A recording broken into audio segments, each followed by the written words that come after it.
Welcome back to this is part 5 of of Amnesia, The Dark Descent. And it's currently 9:49 in the morning.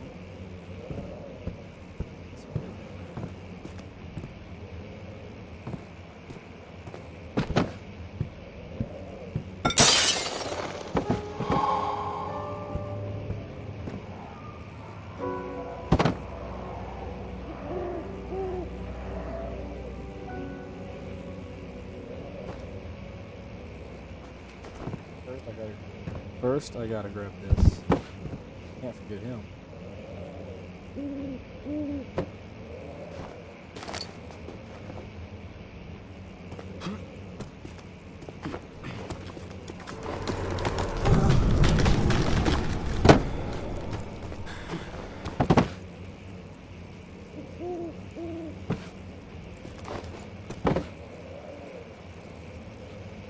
That's gonna take him.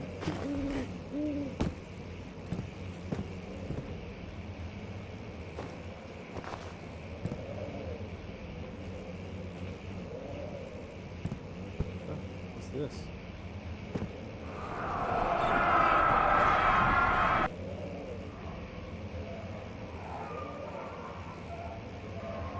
Alright, let's go.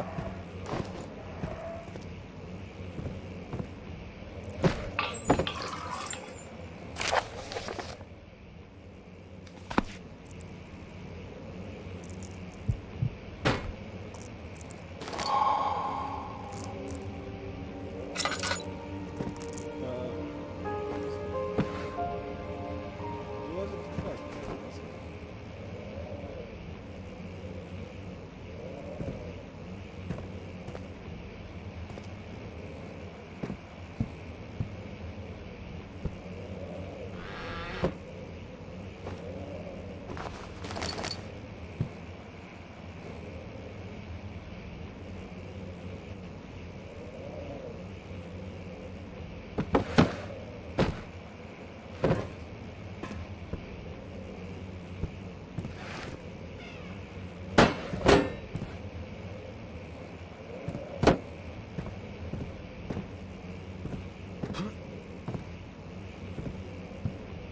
Do I go back or something? This way?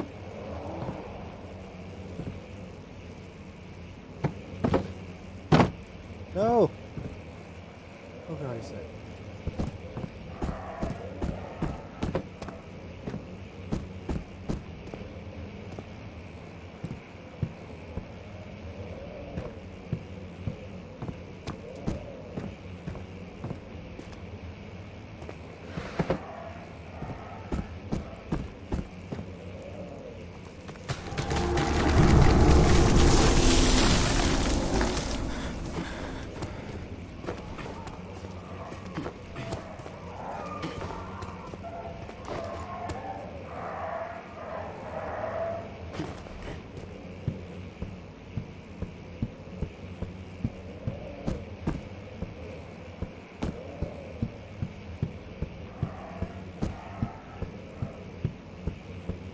That's good. This is possible. Yeah, we're gonna leave you here, Jesus.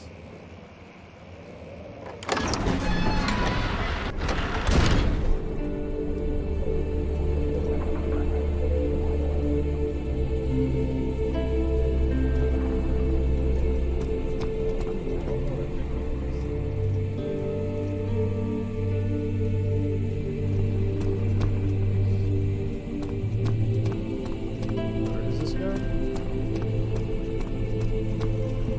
Go down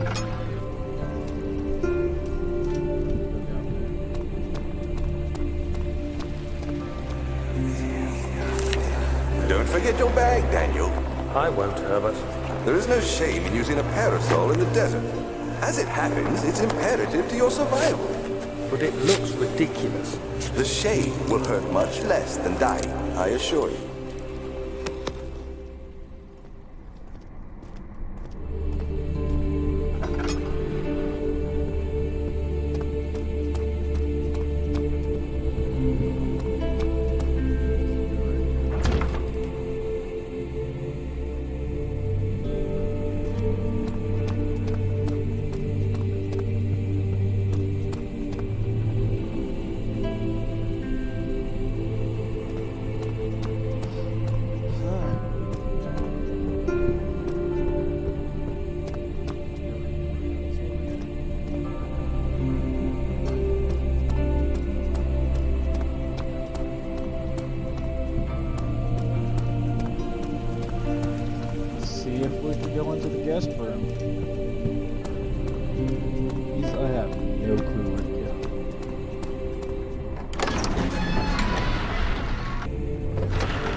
It's bright in here.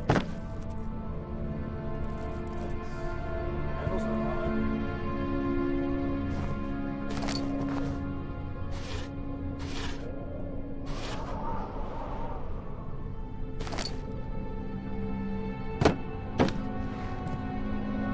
2nd of July, 1839.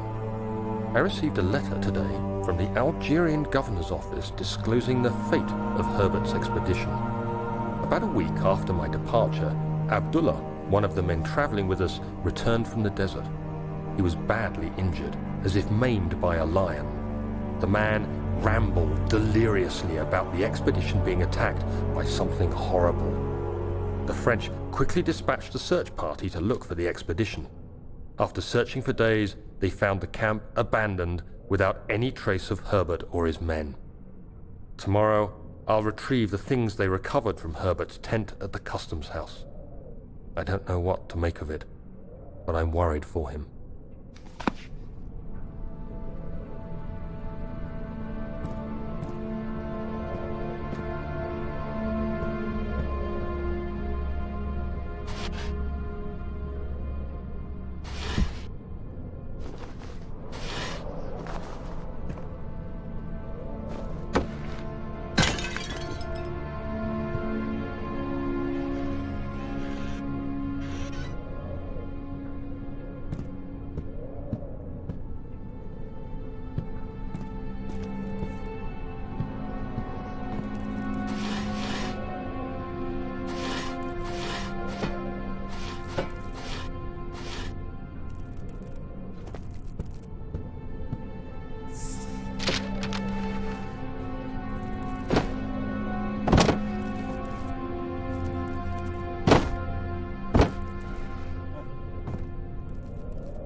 Third of July, 1839. Today I picked up Herbert's things at the customs house.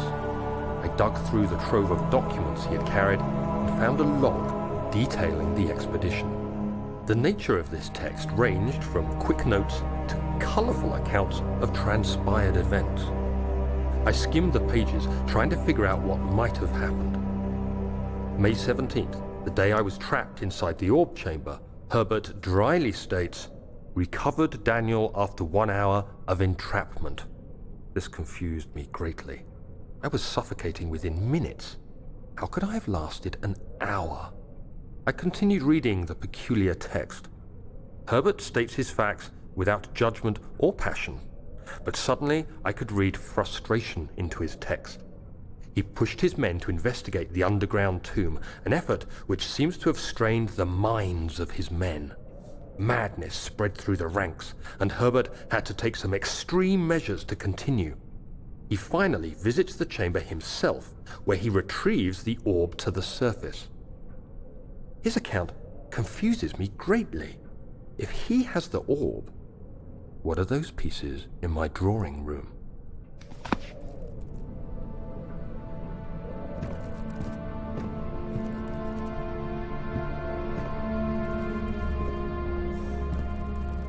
Please come back to me. Yes.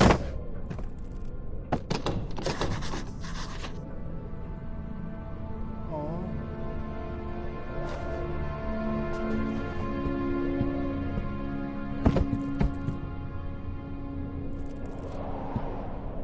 Wait.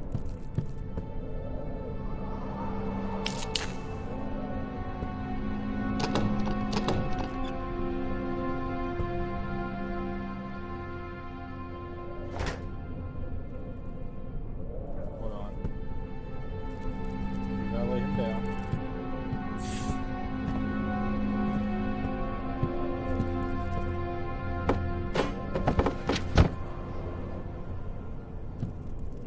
Well, I lost him.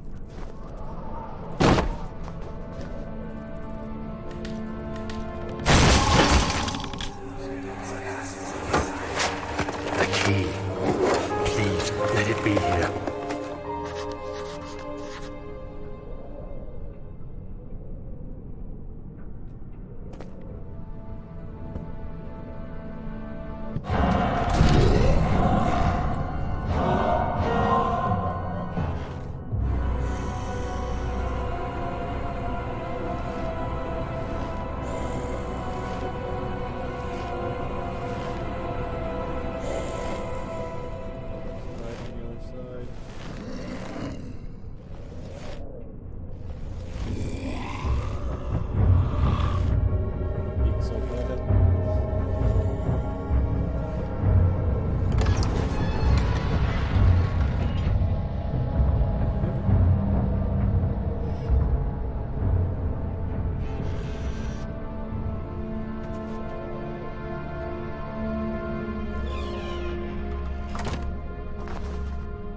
safe now. 4th of July, 1839. It's done! The orb is assembled. I was awakened by an exhausting nightmare. Shaking and sweating, I retired to the drawing room with a cup of tea. The relic pieces lay spread across the table as I'd left them, but somehow I knew how it was supposed to be. I fetched the tar, which I had prepared to fix the pieces together, and without fault I joined them, producing the orb I remembered so clearly. The tar proved unnecessary. It was pushed out from the joining pieces as they merged on their own, with no adhesive. The ancient stone relic now rests on my table. Its immaculate surface and perfect shape could have been molded by a factory. This is all too strange.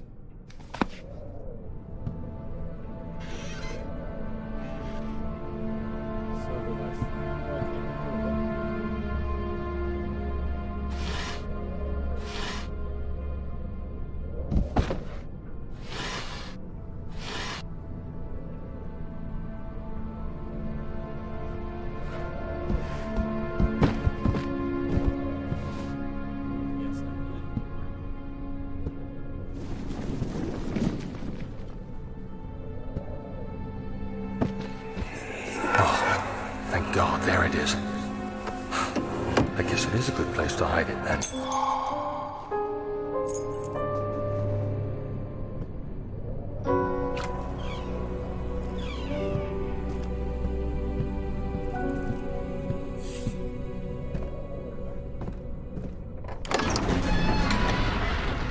That was easy, I guess.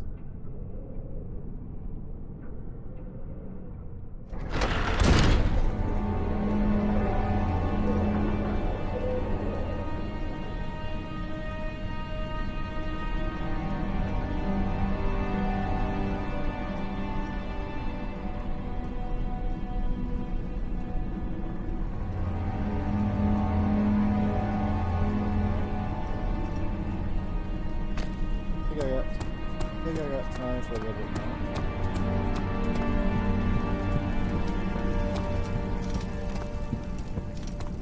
Let's go find out what's in the machine.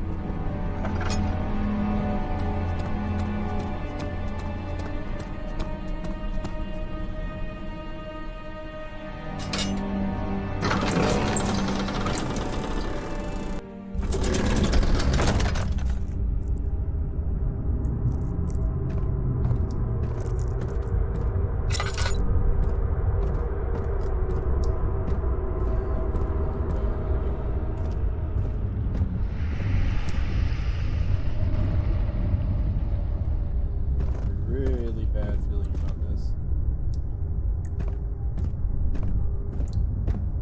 5th of July, 1839. Today I went to the university looking for answers. I was able to sneak into Herbert's office and pick up an address book along with some relevant textbooks. Professor Taylor at the Faculty of History was very helpful, and I managed to approach the subject of the orbs. The most interesting aspect was the prevalent trace they had left in our culture. The mythic orbs may, in fact, have inspired the globus cruciger, which so many royal regalia holds to this day. In ancient times, the orbs were held by priests as a symbol of the sun and its power.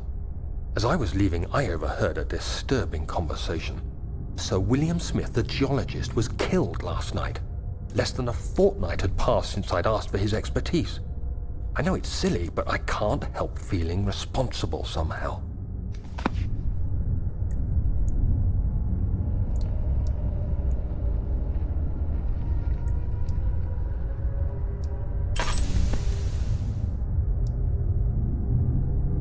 I hear a lot of stuff going on. I don't like none of it.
14th of July, 1839. I've read every book I can find on the subject. While rich in legend and hearsay, my knowledge is lack for the insight I crave. I've sent letters to many in Herbert's address book and received answers of varying importance. Today, I got one which differed greatly from the others. From a baron in Prussia. He said nothing about the quaint stories of priests in underground temples. He didn't even mention them. He simply wrote, "I know. I can protect you. Come to Brennenburg Castle." Signed, Alexander. What am I to make of this? Protect me from what? Is someone after me? I looked up Brennenburg and traced it to the Prussian woods near the Baltic Sea. While being the least informative letter I've received, it causes me greatest distress and interest. As I write, my thoughts are drawn to my nightmares in which a most disturbing sound calls to me. A sound defying description. A voice from the void. The last few weeks have been awful, with so many sleepless nights dreading a repeat of those horrid dreams. Tomorrow, I shall visit my physician, Dr. Tate, in hope that he can provide me with sedatives to help me sleep.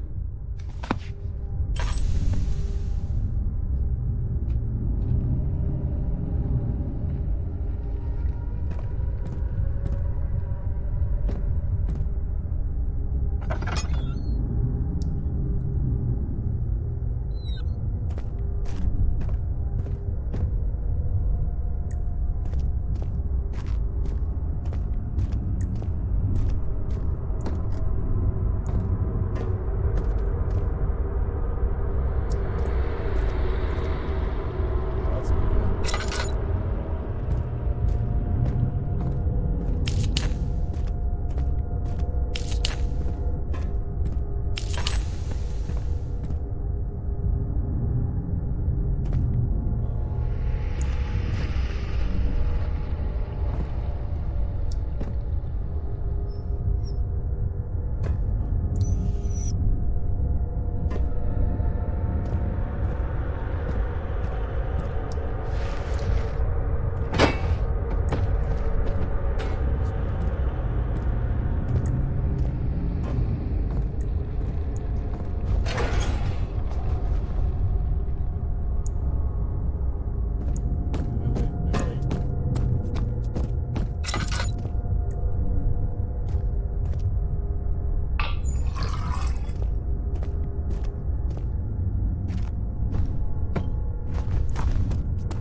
17th of July, 1839.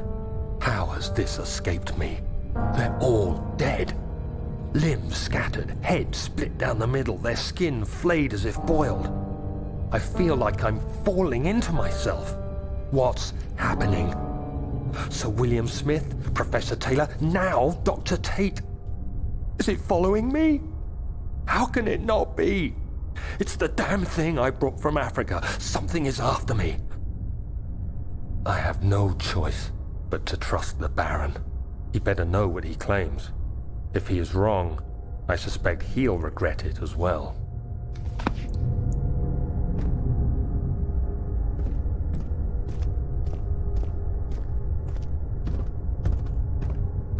feel like I should have a heart rate monitor for this game.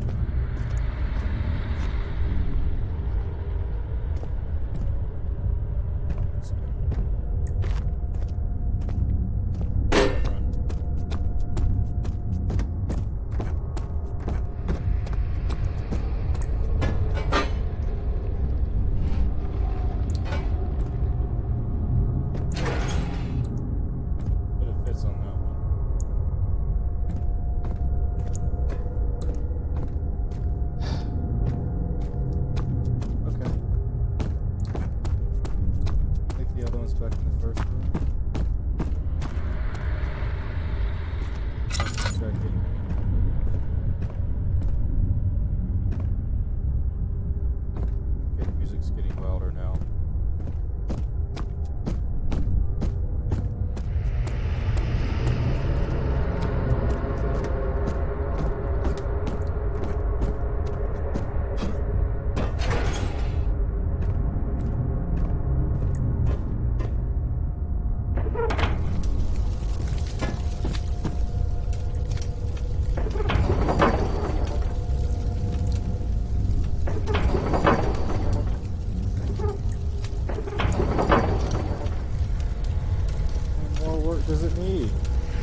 going on in the game.